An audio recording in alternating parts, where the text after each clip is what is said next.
এ সেই মানুষ যিনি দুনিয়ার কাছে অচেনা কিন্তু আল্লাহর কাছে অত্যন্ত প্রিয়। তার নাম ওয়েস আল কারনি।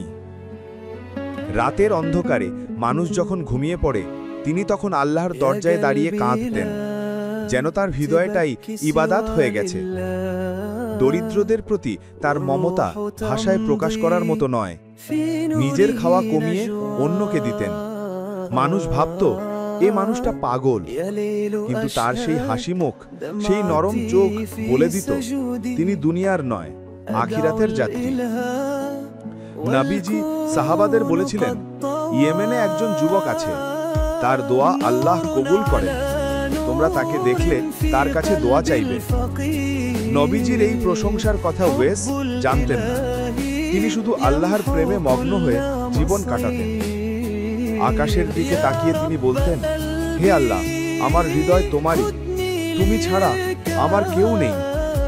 খুলাফায়ে রাশেদি উমর রাদিয়াল্লাহু পর্যন্ত তাকে খুঁজতে বের হয়েছিলেন শুধু তার দোয়া নেবার জন্য। তিনি পাহাড়ের চূড়ায় দাঁড়িয়ে দোয়া করতেন, হে আল্লাহ, আমার দোয়ার ক্ষমা মানুষকে নয়, তাদের ত্রাণের জন্য দাও। ওয়েস আল কারনির জীবন আমাদের শেখায়, মানুষ চোখে বড় হয়ে নয়, হৃদয়ে বড় হয়। নিঃশব্দ ইবাদতেই থাকে সত্যিকারের মহত্ব।